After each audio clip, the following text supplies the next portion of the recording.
Okay okay. मोक्षमार्गस्य नेतारं कर्म भूभृताम् ज्ञातारं विष्णुतत्त्वानां वन्दे तद्गुणलब्धये।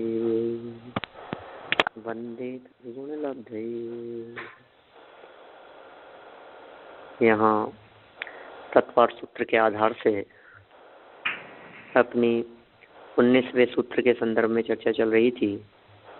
राजवार्तिक नामक मूल ग्रंथ है और इस मूल ग्रंथ की यह बहुत मार्मिक टीका, न्यायपरक टीका, आचार्य अकलंक देव इसके रचयिता, और पेज नंबर 312 पर अपनी ये चर्चा थोड़ी सी आगे बढ़ रही है। इसको अपने को अभी संपन्न करना है। 12 तो हो गया, पेज नंबर 13 से अपन आगे बढ़ेंगे। 313 थे, है ना। न चक्षुर अनिंद्रियाभ्याम, ये मूल सूत्र था कि चक्षु और अनिंद्रिय मतलब मन, इनके माध्यम से व्यंजन अवग्रह नहीं होता। चक्षु और मन के माध्यम से व्यंजन अवग्रह नहीं होता, माने अर्थावग्रह होता है। माने ऐसा हो गया, अवग्रह 2 प्रकार का है, एक व्यंजनावग्रह और एक अर्थावग्रह। ठीक है ना। अवग्रह 2 प्रकार का हो गया, एक अर्थावग्रह, एक व्यंजनावग्रह। अर्थावग्रह जो है वो 5 इंद्रियों से होता है और मन से भी होता है। अर्थावग्रह तो स्पर्शन, रसना, घ्राण, चक्षु, कर्ण और मन, इन 6 से होता है। और व्यंजनावग्रह न चक्षुर अनिंद्रियाभ्याम, चक्षु और मन से नहीं होता है। इसका मतलब व्यंजनावग्रह किस किस से होता है, तो कहेंगे स्पर्शन, रसना, घ्राण, कर्ण, इनसे होता है व्यंजनावग्रह। इस संदर्भ में कल अपन ने जैन परंपरा संबंधी बात पढ़ी और फिर बौद्ध मत संबंधी भी कुछ बात देखी। 2-3 पैराग्राफ और हैं, थोड़ा सा इस प्रकरण को अपन आगे बढ़ाते हुए इसको पूर्ण करते हैं। देखिए आप पेज नंबर 313 पर पैराग्राफ नंबर 3 से 7 प्रश्न उठाया है बीच में कुछ। मन अपने विचारात्मक कार्य में इंद्रियांतर की सहायता की अपेक्षा नहीं करता, अतः उसे चक्षु की तरह इंद्रिय ही कहना चाहिए, अनिंद्रिय नहीं। तो कितना सुंदर प्रश्न उठाया है। जिस प्रकार चक्षु इंद्रिय का काम देखना है, स्पर्शन इंद्रिय का कार्य छूना है, उसी तरह से मन का काम क्या है, विचारात्मक, ये मन का कार्य है। तो इसमें इंद्रियांतर की सहायता नहीं लेता, किसी दूसरी इंद्रिय की अपेक्षा भी नहीं रखता। तो फिर इसको अनिंद्रिय क्यों कह रहे हो? इंद्रिय ही कहना चाहिए मन को भी। 5 की जगह 6 इंद्रियां हो जाती, मन को अनिंद्रिय कहने की क्या जरूरत थी? 2 ही भेद रहते, एक इंद्रिय और एक अतीन्द्रिय। तो अतीन्द्रिय तो आंतरिक उपयोग रहा अतीन्द्रिय, और इंद्रिय जन्य में 5 इंद्रियां और मन, ये 6 ही इंद्रियां हो जाती। तो उत्तर, मन चक्षु आदि इंद्रियों की तरह दूसरों को दिखाई नहीं देता, सूक्ष्म है, अतः वह अंतरंग करण है, अतः उसे अनिंद्रिय कहते हैं। आप लोगों को भी ऐसी शंका तो हुई थी ना, ऐसी मन को अनिंद्रिय क्यों कह रहे हो? किसी ने पूछा था ऐसा कि मन को अनिंद्रिय क्यों कह रहे हैं? अतीन्द्रिय कह दो या तो, और अतीन्द्रिय नहीं कह रहे हो तो इंद्रिय ही कह दो। तो यहाँ कह दिया इन्होंने, बहुत सूक्ष्म है। जैसे चक्षु दिखती है, जैसे घ्राण दिखती है, रसना, कर्ण, स्पर्शन, ये सब इंद्रियां दिखाई देती है, उस प्रकार मन दिखाई न देने के कारण हम उसे अनिंद्रिय कहते हैं। सूक्ष्म है वो। इस अनुमान से उसका सद्भाव सिद्ध होता है। चक्षु आदि इंद्रियों के समर्थ होने पर भी बाह्य रूपादि पदार्थों की उपस्थिति तथा उनके युगपत जानने का प्रयोजन रहने पर जिसके न होने से युगपत ज्ञान और क्रियाएं नहीं होती वही मन है। आप सोचिए, मन के नहीं होने से युगपत नहीं हो सकती ये चीज, रूपादि पदार्थों की उपस्थिति और उनका युगपत जानना। माने मन ऐसा है जो दो वस्तुओं के संबंध को जोड़ने का काम कर रहा है। मन यदि नहीं हो तो दो वस्तुओं को जोड़ नहीं सकते, फिर जो सामने दिखाई दे रहा है बस उसी की बात हो सकती है। मन पूर्वापर संबंध को जोड़ने की बात करता है, मिलाने की बात करता है। ज्ञान और क्रियाएं इन दोनों को युगपत देखने का काम करता है। ये सब मन का काम है।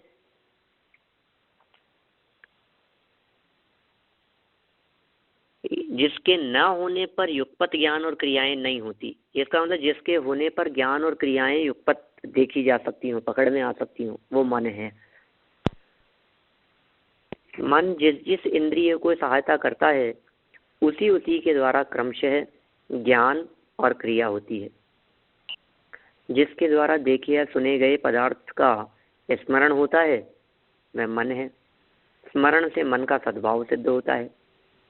अप्रत्यक्ष पदार्थों का ज्ञान अनुमान से ही किया जाता है, जैसे सूर्य की गति और वनस्पति के वृद्धि और ह्रास का।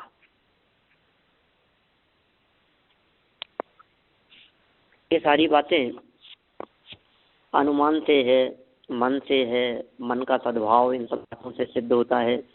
स्मरण से मन स्पष्ट रूप से ख्याल में आता है। मन में वो बात न हो तो वो स्मृति में कैसे आएगी।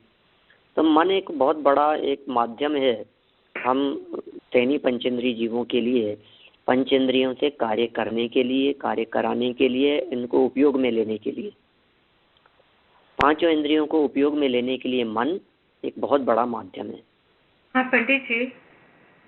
हाँ बोलिए। काल में कुछ बात बन गई तो वहाँ तो इंद्रिया नहीं है, मन ही है ना, वो तो धारणा में है। तो कहाँ पर? जब कोई भूतकाल में भूतकाल की कुछ बात यादें करते हैं, वो मन से ही याद करते हैं, तो वहाँ इंद्रिया नहीं है ना। वहाँ देखिए, जब हम भूतकाल की किसी बात को याद कर रहे हैं तो उस समय वर्तमान में इंद्रिय तो नहीं है कोई, ये बात तो बराबर है, लेकिन वो इंद्रिय से देखा हुआ ख्याल में आ रहा है ना। मन का सपोर्ट, मन जो है वो इंद्रिय का सपोर्टर है। पहले हमने किसी चीज को देखा था, पहले किसी वस्तु को हमने इंद्रिय से ग्रहण किया था, लेकिन वर्तमान में तो नहीं वो चीज। हाँ, वर्तमान में कोई इंद्रिय कार्य नहीं कर रही है। वर्तमान में वो अनिंद्रिय मन ही कार्य कर रहा है।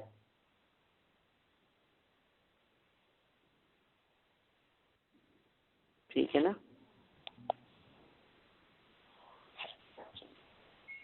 हेलो।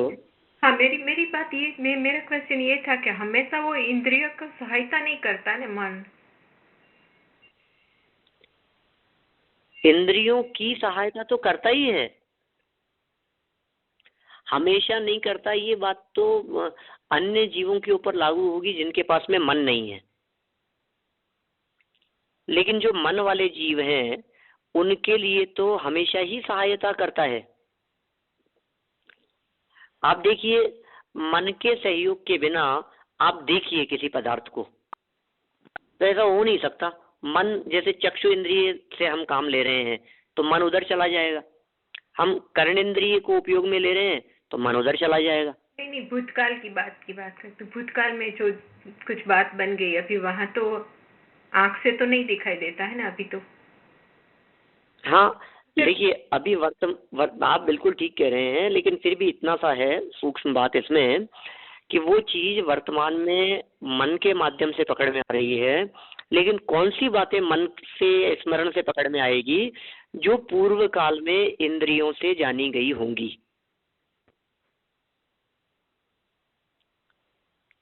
जो भूतकाल में हमने इंद्रियों से जाना है ना, वो मन के माध्यम से स्मरण में आएगा। हमने कभी किसी को देखा था, कभी किसी को सुना था, आज एकदम उसकी याद आ गई। तो कभी किसी को देखा था मतलब चक्षु इंद्रिय से ना।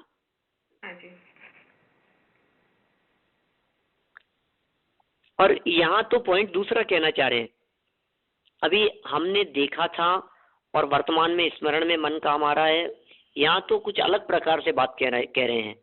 यहाँ ये कह रहे हैं कि इंद्रियां जब किसी भी विषय को जानने में प्रवृत्त होती है तो मन उसका अनुगामी हो जाता है, उसका सहचारी हो जाता है, उसके साथ साथ में लग जाता है। आप किसी चीज को उठा रहे हैं तो मन उस तरफ चला गया, आप रसना इंद्री को उपयोग में ले रहे हैं तो आपका मन खाने में चला गया, आप देख रहे हैं तो मन रसना से हट करके देखने में चला गया। मन चंचल है ना। आप जैसे 2-3 काम एक साथ कर रहे हैं, मान लीजिए खाने का भी कर रहे हैं, देखने का भी कर रहे हैं, टेलीविजन सामने चल रहा है, मुख में भोजन चल रहा है, और बात कर रहे हैं अपन किसी व्यक्ति से मोबाइल पर, तो मोबाइल पर बात करते करते भोजन करते हुए टीवी देख रहे हैं या टीवी देखते हुए भोजन कर रहे हैं। अब 3 इंद्रियां काम कर रही है यहाँ, स्पर्शन भी 4 काम कर रही है, स्पर्शन भी काम कर रही है। जो भोजन कर रहे हैं उसमें ठंडे गर्म का भी एहसास हो रहा है, उसके स्वाद में रसना इंद्री काम कर रही है। टीवी देखते समय चक्षु इंद्री टीवी में लगी है, कर्ण इंद्री किसी व्यक्ति से मोबाइल पर बात करने में लगी हुई है, बराबर। अब इन चारों में से मन किसका सहचारी होगा? अब देखिए आप, मन कितना सूक्ष्म, मन का कितना फास्ट है, परिवर्तित होता रहता है। मतलब समय बहुत सूक्ष्म है ना, तो कभी तो हमारा मन सुनने में है, कभी हमारा मन देखने में, कभी हमारा मन खाने में है, जीभ की तरफ है, एकदम गरम गरम आया, एकदम मुंह में कुछ आ गया तो वो उसकी बात को रोक करके उपयोग उधर चला गया।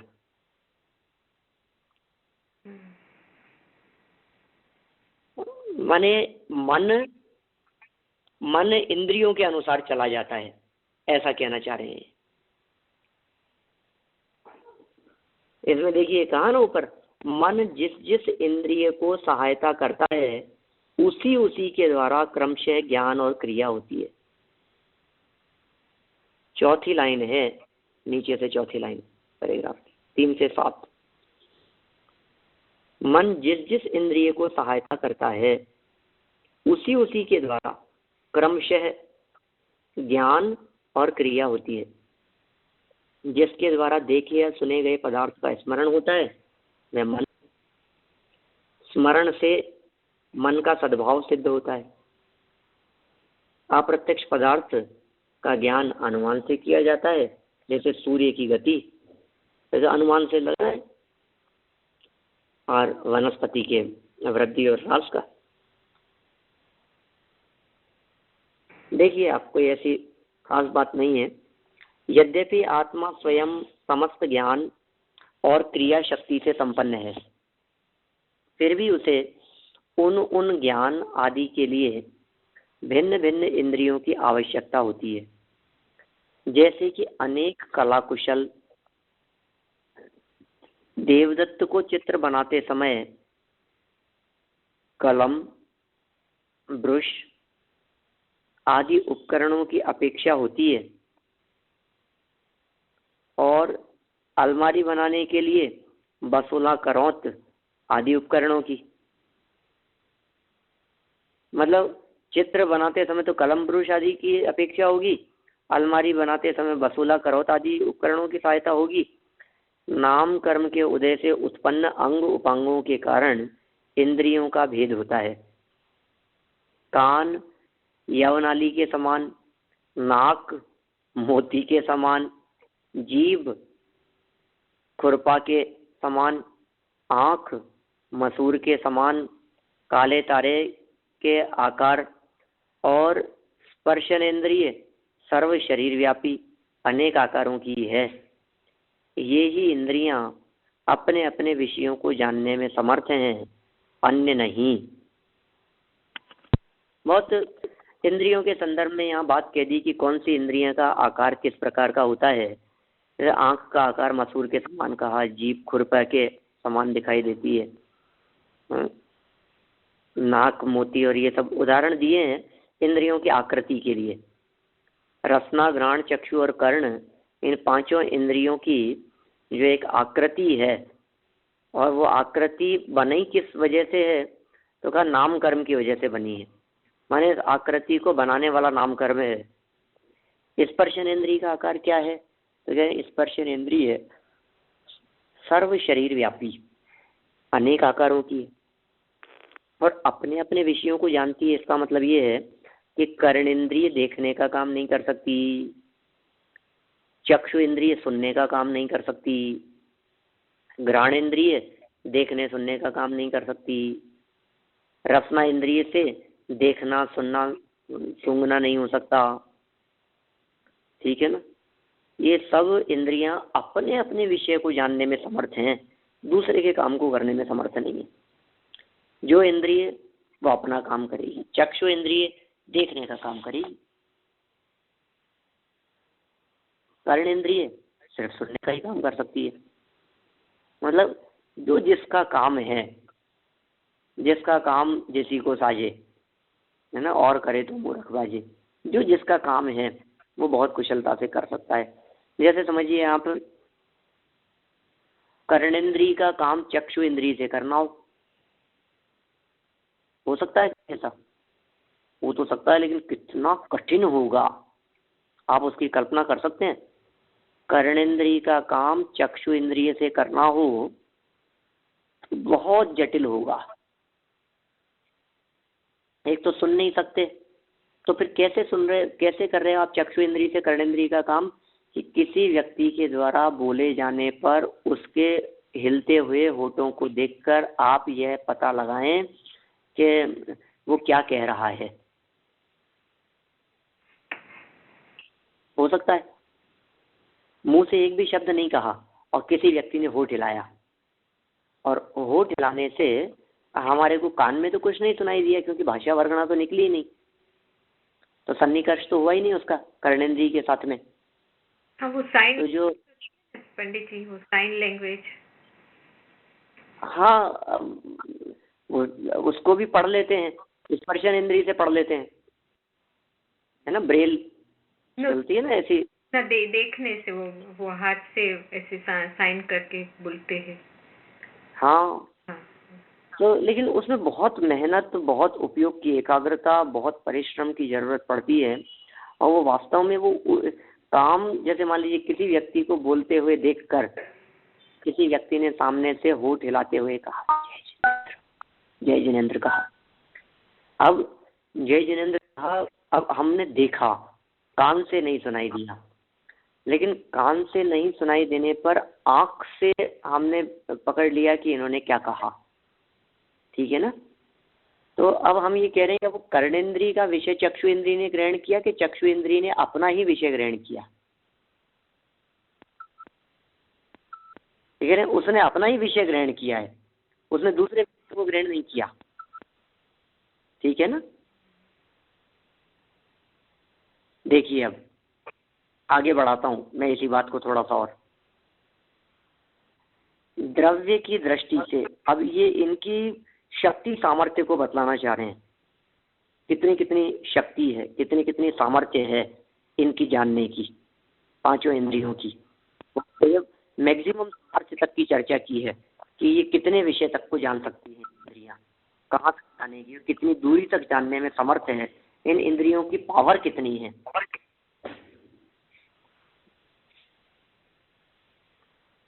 देखिए, द्रव्य की दृष्टि से मति ज्ञानी सभी द्रव्यों की कुछ पर्यायों को उपदेश से जानता है।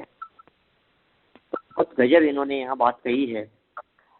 30 शताब्दी फलानी ज्ञानम, जो ये 5 ज्ञान कहे थे, इनमें जो मति ज्ञान और श्रुति ज्ञान है, ये मति ज्ञान और श्रुति ज्ञान सब द्रव्यों को जानने में समर्थ है। मति ज्ञान की सामर्थ्य है जो सब द्रव्यों को जाने। मति श्रुति और निबंधो द्रव्येश्व सर्व पर्यायेषु, ऐसा एक सूत्र आगामी काल में आने वाला है। तो अपन जब इस प्रकरण को आगे बढ़ाएंगे तो एक सूत्र इस प्रकार का हमारे सामने आएगा, मति श्रुति और निबंधो द्रव्येश्व सर्व पर्यायेषु। मति ज्ञान और श्रुति ज्ञान का संबंध सभी द्रव्यों से है, लेकिन उनकी सब पर्यायों से नहीं, कुछ पर्यायों से है। मति ज्ञान और श्रुति ज्ञान इस मतलब जीव, पुद्गल, धर्म, आकाश, काल, इन पांचों छहों द्रव्यों को जानते हैं, इस सब पर्यायों को नहीं जानते, उपदेश से जानते हैं। क्षेत्र की दृष्टि से उपदेश द्वारा सभी क्षेत्रों को जानता है। बोलो, क्षेत्र की दृष्टि से यदि हम बात, देखो द्रव्य की दृष्टि से बात की तो सब द्रव्य की कुछ पर्यायों को, ये द्रव्य की दृष्टि से। क्षेत्र की दृष्टि से यदि बात करें तो सभी क्षेत्रों को जानता है उपदेश के द्वारा। अब जैसे यहाँ बैठे बैठे हम कहें कि साहब वो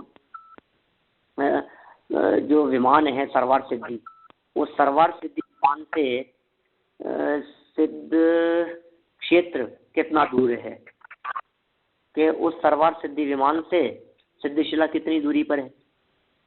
तो हम वर्तमान में यहाँ से उपदेश की दृष्टि से हम उस चीज को पहचान रहे हैं ना, वो क्षेत्र कहाँ है, कि साहब सर्वार सिद्धि विमान से तो 12 योजन ऊपर चलो, फिर 12 योजन ऊपर चलने के बाद में 8 योजन मोटी सिद्धशिला है, फिर 8 योजन मोटी सिद्धशिला के ऊपर 2 कोस का घनोदधि वात वलय है, 1 कोस का घन वात वलय है, फिर 1575 धनुष का तनुवात वलय है, और फिर तनुवात वलय के अंत में 1575 धनुष में से 525 धनुष के मैक्सिमम सिद्ध परमात्मा होते हैं। तो इतनी दूरी, इस सब मतलब उपदेश के द्वारा हम इन सब क्षेत्रों को जान सकते हैं। 2.5 द्वीप की जो बाउंड्री है वो मानुषोत्तर पर्वत है, 1721 हाइट है, इतना ये है, सब चीज़ों के बारे में, इतनी ऊंचाई तक है, इधर से इतना है, नीचे इतने योजन का है, ऊपर 424 योजन रह जाता है, नीचे घटते घटते 1000 इतने योजन है, पीछे से इस तरह से घटता हुआ है। ये सब क्षेत्र को उपदेश की दृष्टि से जान रहे हो ना आप। यहाँ बैठे बैठे नंदीश्वर द्वीप के बारे में चर्चा चल रही है, तो 52 चैत्यालय हैं, अकृत्रिम चैत्यालय हैं, बीच में अंजनगिरी हैं, फिर गरीमुख हैं, रतिकर हैं, किस किस प्रकार से हैं, कितना कितना उनका लंबाई चौड़ाई है, विस्तार है, कलर है, ऊंचाई है, अकृत्रिम चैत्यालय हैं। तो क्षेत्र की दृष्टि से सभी क्षेत्रों को, पूरे 3 लोक को, लोकालोक को क्षेत्र की दृष्टि से लिखना ना, भले उपदेश के द्वारा, ये और मार्मिक बात कह दी। ये कौन से ज्ञान से जान रहे हैं साहब, आप बतलाइए। अभी हम यहाँ बैठे बैठे जो 3 लोक की चर्चा कर रहे हैं या 3 लोक की बात को जान रहे हैं, ये कैसे जान रहे हैं बताएं, कैसे जान रहे हैं हम? उपदेश से ही जान रहे हैं। अच्छा, कौन से ज्ञान से जान रहे हैं? 3 लोक और अलोक की बातों को हम केवल ज्ञान से जान रहे हैं या मतिश्रुत ज्ञान से जान रहे हैं वर्तमान में यहाँ बैठे बैठे? बोलिए। मतिश्रुत ज्ञान हमारे पास, केवल ज्ञान तो हमारे पास में है नहीं, ठीक है ना। केवल ज्ञान वर्तमान में होता नहीं है, मने पर यह ज्ञान मुनिराजों को होता है। अवधि ज्ञान यहाँ छद्मस्तों को दिखाई नहीं देता किसी को। मति और श्रुत, ये 2 प्रकार के ज्ञान है वर्तमान में। तो हम जो लोकालोक की बातों को जान रहे हैं, लोकालोक जानने में मति ज्ञान के माध्यम से कि हाँ, उपदेश के द्वारा। ध्यान रखने योग्य बात क्या है? उपदेश के द्वारा, उपदेश की प्रधानता से, ठीक है। चलिए आगे बढ़ता हूं मैं। अथवा आंख का उत्कृष्ट क्षेत्र 47,263 सहित 21,90 योजन, क्या कह रहे हैं, है किसका? आंख का क्षेत्र बतला दिया। आंख से मैक्सिमम कितनी दूरी जानी जा सकती है? देखिए, ये जो दूरी की जो गणना है ना, अब यदि आप कैलकुलेशन जानना चाहें तो मैं पूरा आपको कैलकुलेट करके बतला सकता हूँ कि 47,263 योजन किस प्रकार बैठेगा आंखों का उत्कृष्ट क्षेत्र जानने का। माने किस तरह से ये आंखों का, हाँ जी, क्या आंखों का उत्कृष्ट क्षेत्र, ये क्या प्रत्यक्ष की बात है कि प्रत्यक्ष? हाँ, प्रत्यक्ष की बात चल रही है। प्रत्यक्ष की ये बात चल रही है कि हम चक्षु इंद्रिय के माध्यम से कितनी दूरी तक को डायरेक्ट प्रत्यक्ष देख सकते हैं। चक्षु इंद्रिय के माध्यम से या चक्षु इंद्रिय हमारी कितनी दूरी तक की बात को कवर करेगी, ये कहना चाहते हैं। कितना कवर करती है चक्षु इंद्रिय? इतना लंबा देख सकती है। कितना लंबा देख सकती है? तो आप बताइए कितना लंबा देख सकती है, बता सकते हैं आप? यहाँ जो लिखा है उसको बात नहीं कर रहे अपन, मैं तो आपसे ही पूछ रहा हूँ, आप कितनी दूरी को देख सकते हैं? हम अभी 2 वो किलोमीटर? आकाश चंद्र जितना तक देख सकते हैं हम वहाँ देख सकते हैं चक्षु से प्रत्यक्ष। हाँ हाँ हाँ, बिल्कुल ठीक कह रहे हैं आप। अब आकाश तो कुछ अमूर्तिक द्रव्य है, इसलिए आकाश तो कुछ है नहीं, ठीक है ना, जो दिखाई देता हो। जो दिखाई देता है वो तो पुद्गल ही दिखाई देता है, पुद्गल के प्रदेश। बराबर। हाँ, ये जो स्काई दिखाई देता है हमारे को, कुछ बादल वगैरह हैं, कुछ वातावरण है, जो भी है, तो अब मैक्सिमम दूरी जो हमारे को दिखाई दे रही है वो दिखते हैं सूर्य चंद्रमा आदि विमान। हाँ, सूर्य चंद्र ग्रह नक्षत्र तारे जो हमारे को दिखाई देते हैं, ये सर्वाधिक दूरी है, इससे ज्यादा दूरी हमारी आंखों से कुछ भी नहीं दिखाई दे सकती। पृथ्वी से 790 योजन पर तारे हैं, 800 योजन पर सूर्य है और 880 योजन पर चंद्रमा है, बस ये मैक्सिमम दूरी है। तो फिर आप कहेंगे कि साहब अच्छा इतनी सी दूरी 700, 800, 900 योजन तक का क्षेत्र है इनका, तो यहाँ तो 47,263 योजन कह रहे हो, ये कैसे बैठेगा? 47,263 योजन कैसे आएगा? इतनी दूरी कैसे बैठेगी? ये देखिए, जिस समय चक्रवर्ती सम्राट इस भरत क्षेत्र के आर्यखंड में मौजूद होता है, तो इस भरत क्षेत्र के आर्यखंड से लेकर जब वो सूर्य अपनी प्रथम उसमें वीथी में होता है गमन करते हुए, तो उस प्रथम वीथी के समय उदयाचल पर स्थित उस सूर्य बिंब में जो अकृत्रिम चैत्यालय मौजूद है, उस अकृत्रिम चैत्यालय के दर्शन वो चक्रवर्ती सम्राट इस भरत क्षेत्र के आर्यखंड में मध्य में अयोध्या में रहता हुआ अपने घर की छत पर से उसके दर्शन कर लेता है। उस समय कौन सी दूरी? सूर्य की यद्यपि हाइट 800 योजन की है, लेकिन हम बात कर रहे हैं यह सूर्य जब निषद पर्वत के को क्रॉस करके था, आप समझ रहे हैं, उस जगह की बात कर रहा हूं मैं बिल्कुल एक्यूरेट। ये जो 47,263 योजन जो कहा है उसको बिल्कुल फिक्स कैलकुलेट करके मैं आप लोगों को बतला सकता हूं कि किस कैसे ये बैठेगा। घूमट सार में इस तरह चक्षु इंद्रिय के विषय के उत्कृष्ट क्षेत्र की चर्चा की और उसको कैलकुलेट करके भी उसमें वहाँ थोड़ा बहुत बतलाया है। बहुत आसानी से उस चीज़ को निकाला जा सकता है किस तरह से गणित बैठता है। अपने को तो इतना जानना है 47,263 योजन तक की बात को चक्षु इंद्रिय अपना विषय कर सकती है। हमारी चक्षु इंद्रिय नहीं कर पा रही है, तो चक्रवर्ती की बात कर रहे हैं। मैक्सिमम पांचों इंद्रियों में जो मैक्सिमम सामर्थ्य है, जो सर्वाधिक सामर्थ्य है, जो सर्वोत्कृष्ट सामर्थ्य है, वो इंद्रिय सामर्थ्य की अपेक्षा से यदि हम बात करें तो चक्रवर्ती के सबसे अधिक सामर्थ्य देखी जाती है। तो देवगति नहीं, मनुष्य गति का है भाई चक्रवर्ती। देवगति के देवगति क्या चीज? देवगति के देख सकते उसका देवगति जीव नहीं आ रही बात, आप क्या पूछ रहे हैं? हाँ, आपकी आवाज थोड़ी स्किप हो रही है। आप स्पीकर से उठा ले, फोन ले स्पीकर में से निकाल दीजिए तो बरोबर आएगी। हिना में हाँ, कोई बात नहीं पंडित जी, आप आगे चलाओ। हाँ नहीं, देवगति के जीव जो जानते हैं देखते हैं वो चक्षु इंद्रिय से नहीं, वो तो अवधि ज्ञान से देखते हैं। देवगति के जीव यदि मध्यलोक की कहीं की किसी भी बातों को देखते जानते हैं तो वे अवधि ज्ञान से देखते हैं, उनके चक्षु इंद्रिय की सामर्थ्य नहीं है इतनी।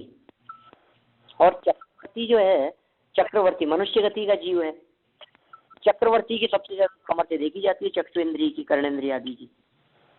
तो ये तो बात हुई चक्षु इंद्रिय के क्षेत्र के संदर्भ में। उत्कृष्ट क्षेत्र कहा गया 47,263 योजन। कान का क्षेत्र कितना है? हाँ बोलिए। हाँ पंडित जी, आप जो बता रहे थे ना कि वो चक्रवर्ती सूर्य के किरणों से कृत्रिम जिनालय के दर्शन करता है, तो वो कैसे? नहीं, सूर्य की किरण से नहीं, अपने घर की छत पर बैठा हुआ सूर्य बिंब में स्थित अकृत्रिम जिनालय के दर्शन कर लेता है। तो सूर्य के बिंब अपने छत के पर बैठे हुए, तो उस प्रतिबिंब यानी वो कृत्रिम जिनालय तो कहीं और है और इसमें उनको प्रतिबिंब दिखाई देता है।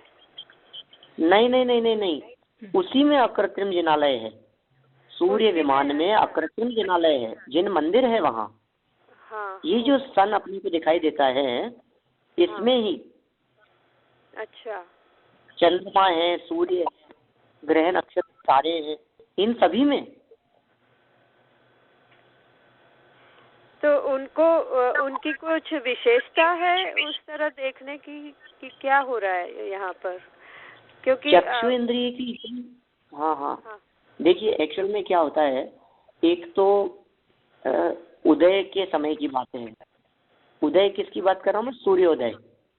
हाँ, सूर्योदय के समय देख पाता है, ठीक है ना। और दूसरी चीज, विशिष्ट प्रसंग और विशिष्ट अवसर पर ही देख पाता है। सूर्य बिंब की जो आकृति है, सूर्य चंद्रमा आदि जो विमान है, इन विमानों की आकृति बॉल जैसी नहीं है। हाँ, ये सब विमान बॉल जैसे नहीं है। तो कैसे हैं? हाफ बॉल जैसे हैं। सूर्य विमान कैसा है? हाफ बॉल जैसा है। अब हाफ बॉल जब हम यहाँ से नीचे से देखते हैं तो अपने को पूरा राउंड दिखाई देता है, गोलाकार दिखाई देता है, बरोबर, ठीक है ना। हाँ। अब वो जो हाफ बॉल है उसमें ऊपरी हिस्से पर अंदर उनके महल, विमान, अकृत्रिम जिनालय, ध्वजदंड आदि हैं, जो साइड से देखने पर दिखाई देंगे। तो चक्रवर्ती सम्राट जब अपना महल, उसकी जो हाइट है, चक्रवर्ती सम्राट के महल की हाइट, वो हमारी हाइट से काफी ऊपर है, और प्लस उसकी चक्षु इंद्रिय की जो देखने की सामर्थ्य है वो हमसे बहुत गुना ज्यादा है, उत्कृष्ट है। अच्छा, उसे वो क्लियर वहां मौजूद अकृत्रिम चैत्यालय दिखाई देता है, वो दर्शन कर लेता है वहां से। ये जो क्षेत्र की चर्चा चल रही है, ये चक्रवर्ती की अपेक्षा से चर्चा चल रही है। हाँ, पंडित जी, हम तो सिर्फ 800 योजन तक ही देख सकते हैं। नहीं, हम भी 800 से ज्यादा भी देख पाते हैं ना, लेकिन हम अब कितना देख पा रहे हैं, अब हर व्यक्ति की देखने की सामर्थ्य अलग अलग है। जिस समय सूर्य उदय को प्राप्त होता है उस समय हमारी भी देखने की सामर्थ्य सूर्य को काफी दूरी होती है, वहां भी 800 योजन की दूरी तो उस समय होगी जिस समय दोपहर में 1-2 बजे होंगे, 12-1-2 बजे उस समय हम देखेंगे, उस समय 800 योजन की दूरी होगी। सूर्य बिंब हमारे बीच में सर पर होता है सूर्य, लेकिन जिस समय उदय हो रहा है उस समय तो डिस्टेंस बहुत ज्यादा होता है। आप कुछ बोल रहे थे मतलब? हाँ बोलिए। आपने बताया तो ये दो लोग को भी देख सकते हैं? हाँ,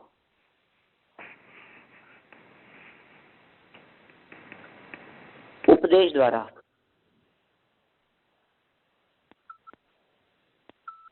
उपदेश द्वारा शब्द का प्रयोग किया है ना। अच्छा, बराबर। क्षेत्र की दृष्टि से उपदेश द्वारा सभी क्षेत्रों को जानता है। अब जैसे हम लोग उपदेश के माध्यम से, धर्मोपदेश के माध्यम से 3 लोग की जो चर्चाएं, जैसे समझिए आप, अभी तो अपन यहाँ राजवार्तिक के पहले अध्याय की चर्चा कर रहे हैं। अभी हम आगे बढ़ते हुए जब तीसरे और चौथे अध्याय की बात करेंगे, और तीसरा और चौथा अध्याय जब आप पढ़ चुके होंगे, तब आप यह कहेंगे, स्वयं ही इस तरह की बात कहेंगे कि ओहो, हम तो तीनों लोगों को देख पा रहे हैं, तीनों लोगों को जान पा रहे हैं, चक्षु से नहीं, उपदेश से। सबको जान रहे हैं, हमें पता है गंगा नदी कहाँ है, हमें पता है हिमवंत पर्वत कहाँ है, हमें पता है उसमें कौन सा कूट कौन सी जगह पर है, हमें पता है कौन सी नदी कहाँ से कहाँ निकलती है, सूर्य किस तरह से प्रदक्षिणा देता है, कितने सूर्य कितने चंद्रमा है, सब पता होता है, अपने को सब मालूम है, लेकिन शास्त्र के आधार से जान रहे, शास्त्र के आधार से देख रहे। 343 घनरायु प्रमाण पूरा लोक हमारे को उपदेश से स्पष्ट ख्याल में आता है। देखिए यहाँ तो आंख के उत्कृष्ट क्षेत्र की बात कही, अभी कान का उत्कृष्ट क्षेत्र बतलाते हैं वो कितना है। ये सब बातें कर रही है मैक्सिमम की अपेक्षा से। चक्षु से मैक्सिमम 47,263 योजन, कर्णेंद्रिय से उत्कृष्ट 12 योजन जाना जा सकता है। कान कितनी बातों को सुन सकता है, कर्णेंद्रिय की सामर्थ्य कितनी है। चक्रवर्तियों का जहाँ वर्णन किया गया है, समझिए आप जिन ग्रंथों में चक्रवर्तियों के संदर्भ में विशेष वर्णन मिलेगा, ये समझिए आप इसमें भी तिलोय परिणति वगैरह और भी जहाँ ग्रंथों में मिले, प्रथमानुयोग के ग्रंथों में, वहाँ इनकी मैक्सिमम कैपेसिटी की चर्चा की है, कितना दूरी की बात को वो सुन सकता है। ऐसे ऐसे उदाहरण देकर के चर्चाएं की है कि 84 लाख हाथी, 18 करोड़ घोड़े, क्या 84 लाख हाथी 18 करोड़ घोड़े, ये सब चक्रवर्ती के सेना में शामिल हैं, उसके लवाजमे में शामिल हैं। अपने राजमहल में बैठा हुआ वो चक्रवर्ती अपने काम में मशगूल था और उन करोड़ों घोड़ों में से 18 करोड़ घोड़ों में से कोई घोड़ा दर्द से, पैर में दर्द के कारण, तकलीफ के कारण चिल्ला रहा है, रो रहा है, पीड़ित हो रहा है, कुछ विशिष्ट प्रकार की आवाज निकाल रहा है, और चक्रवर्ती अपने महल में बैठा बैठा उन घोड़ों में से ये पहचान लेता है कौन से नंबर का घोड़ा कहाँ से बोल रहा है। ये उसकी कर्णेंद्रिय की सामर्थ्य है। 12 योजन तक की बातों को वो जान सकता है। बहुत बड़ा क्षेत्र होता है 12 योजन। इतनी बातें उसको कान से स्पष्ट सुनाई दे दे। कोई व्यक्ति उसके बारे में बात कर रहा हो तो उसे स्पष्ट सुनाई देवे कि ये मेरे बारे में क्या बात कर रहे हैं। ऐसी कर्णेंद्रिय की सामर्थ्य है। वो जो आता है ना कटोरा लेकर के घूमने वाला जो प्रसंग है, सुना ही होगा आप सभी ने, वो इसी कर्णेंद्रिय सामर्थ्य के प्रतिफल का ही परिणाम है, समझो आप। जैसी घटना उसके जीवन में घटी, चौराहे पर खड़े होकर के कुछ लोग बातें कर रहे थे, अरे हाँ चक्रवर्ती सम्राट 6 खंड के अधिपति हो गए, लड़ने के लिए हम जाते हैं, सेनापति जाता है, सैनिक सिपाही जाते हैं, इनका क्या है, माथे पे छत्र टांक लिया और चक्रवर्ती हो गए। इनमें काय की ताकत है, सुन ली बात। इसी तरह से और कई प्रसंग इस तरह के, 6 खंड के राजपाट को भोगते हैं, वैभव में रहते हैं, घर में ही वैरागी कहलाते हैं, लोग उनको वैरागी कहते हैं। कई तरह की बातें करने वाले, किसका मुंह रोक सकते हो। सब प्रसंग इस तरह के प्रथमानुयोग में चर्चाएं बतलाई गई, उन सबके संदर्भ में। चक्रवर्ती को बात सुनाई दी गई, बुला लिया उसको कि भैया आओ, क्या बात कर रहे हो साहब, गुस्ताखी माफ हो। नहीं कोई बात नहीं, एक काम करो, 96,000 रानियां हैं, 96,000 महल हैं, पूरा सजा हुआ बाजार है, राज दरबार है। 3 दिन बाद में पूरे नगर को सजा दिया गया और कहा कि जाओ हाथ में ये तेल का कटोरा लेकर और पूरे बाजार में घुमाओ, पूरे राजमहल में घुमाओ। एक बूंद भी तेल की इस कटोरे में से गिरनी नहीं चाहिए। ध्यान रहे, एक बूंद भी यदि तुम्हारे इस तेल के कटोरे से बाहर निकली तो पीछे 4 व्यक्ति नंगी तलवार लेकर तुम्हारे पीछे चलेंगे, जो बिना किसी आदेश के ही एक बूंद भी नीचे गिरते ही तुम्हारी गर्दन को धड़ से अलग कर देंगे। जाओ कटोरा लेकर के जाओ और जाकर के सब देख आओ, पूरे राजमहल देख लो, पूरा वैभव देख लो, नगरियां देख लो, रत्न सब जो देखना है सब देख आओ। लौट करके आ गया वो, क्या हुआ देखा है सब कि महाराज कैसी बात करते हो, मुझे तो तेल का कटोरा दिख रहा था, मुझे तो मौत दिख रही थी, कैसे देख सकता था। सब जगह चक्कर लगा करके आते हुए भी उसकी दृष्टि तेल के कटोरे पर थी। उसकी निगाह में यह बात बराबर बनी हुई थी कि 4 व्यक्ति नंगी तलवार लेकर मेरे पीछे चल रहे हैं। तो समझ में आ गई कि चक्रवर्ती सम्राट राजमहल में और रानियों के बीच में रहते हैं तो किस तरह से रहते होंगे। रहते हैं लेकिन अलिप्त रह करके रहते हैं, अप्रभावित रह करके रहते हैं। अरे तुम्हारे पीछे तो 4 व्यक्ति नंगी तलवार लेकर के थे, मेरे पीछे तो 8 कर्म हैं। कितनी कर्म प्रकृतियां हैं उनकी जो बांधने के लिए तैयार हैं। कैसे हो सकता है ऐसा? जिस तरह तुम राजमहलों को न देख करके तेल के कटोरे को देख रहे थे, तुम्हारी दृष्टि तेल के कटोरे पर थी क्योंकि तेल का कटोरा न देखने पर मौत थी, उसी प्रकार मैं निरंतर अपने भगवान आत्मा को देख रहा था, ज्ञायक आत्मा को देखता हूँ, क्योंकि ज्ञायक आत्मा को न देखने की सजा इन अष्ट कर्मों के माध्यम से तुरंत मिल जाती है। इसलिए ज्ञायक भगवान आत्मा से दृष्टि हटाकर इन महलों, रानियों और इन वैभवों में अपने उपयोग को फंसाता नहीं हूँ, भ्रमाता नहीं हूँ। अब समझ में आ गई बात। ऐसे उपदेश दे दिया करते थे वे। कर्णेंद्रिय की सामर्थ्य 12 योजन तक की बात को जान लेगी। जीभ और स्पर्शन का सामर्थ्य कितनी? 9 योजन तक की बात को जान लेगी। नाक भी, घ्राण भी, घ्राण, रसना और स्पर्शन, स्पर्शन, रसना और घ्राण 9 योजन तक की बातों को वो जान सकते हैं। बैठे बैठे ही पता लग जाए कहाँ क्या हो रहा है, स्वाद पता लग जाए। 9 योजन दूर क्या बन रहा है, क्या चीज बन रही है, कैसी बन रही है, उसका स्वाद कैसा है, ये स्वाद बैठे बैठे जान लेवे, ऐसी सामर्थ्य चक्रवर्ती के रसना इंद्रिय की होती है। ऐसे ही स्पर्शन और घ्राण इंद्रिय की भी सामर्थ्य है। ये बात चक्रवर्ती के संदर्भ में यहाँ नहीं कह रहे हैं, ये तो कह रहे हैं इन इंद्रियों की उत्कृष्ट सामर्थ्य इतनी होती है। अब क्योंकि वो उत्कृष्ट सामर्थ्य चक्रवर्ती के जीवन में होती है, क्योंकि मनुष्यों में सर्वोत्कृष्ट पुण्य का उदय चक्रवर्तियों के देखा जाता है, तीर्थंकर को छोड़कर। तीर्थंकर तो अलग शैली के हो गए वो व्यक्ति, तो चक्रवर्ती सर्वाधिक पुण्यशाली देखे जाते हैं इंद्रिय भोगों की दृष्टि से, भोग भोगने की सामर्थ्य की दृष्टि से। उनकी यहाँ बात कही है। उपदेश से सभी काल, सभी औदैहिक आदि भावों को मति ज्ञानी जान सकता है। क्या कह रहे हैं? उपदेश से सभी कालों को जान सकते हैं, सभी औदैहिक आदि भावों को मति ज्ञानी जान सकता है। ये तो बिना उपदेश के डायरेक्ट जानने की बात कही, पंच इंद्रियों के माध्यम से।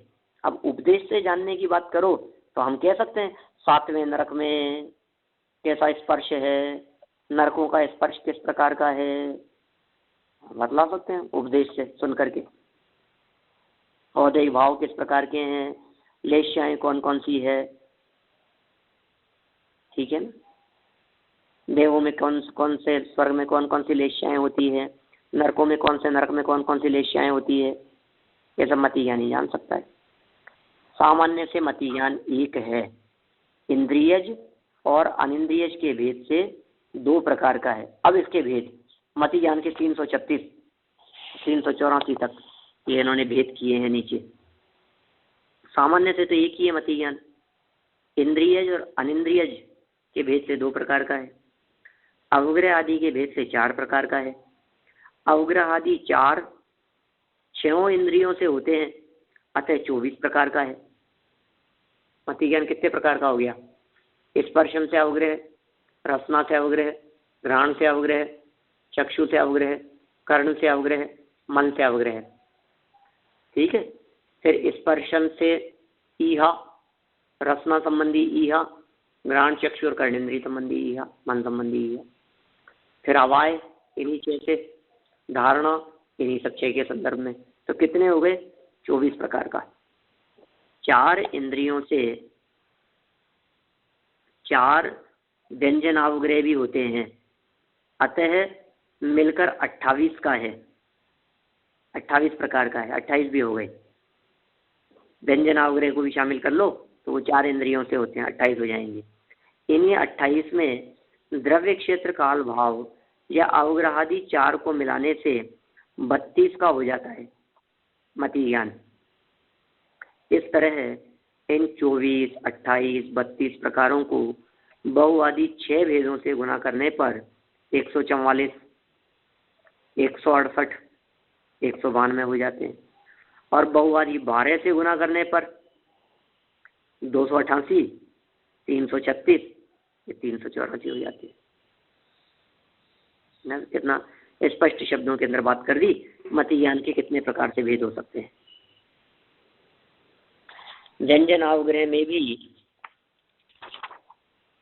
अव्यक्त रूप से बहुआदि 12 प्रकार के पदार्थों का ग्रहण होता है। अनिश्रत ग्रहण में भी जितने सूक्ष्म पुद्गल प्रकट हैं उनसे अतिरिक्त का ज्ञान भी अव्यक्त रूप से हो जाता है। उन सूक्ष्म पुद्गलों का इंद्रिय देश में आ जाना ही उनका अव्यक्त ग्रहण है। ये कुल मिलाकर के इस सूत्र की चर्चा ही अपन आज यहाँ पूरी कर चुके हैं।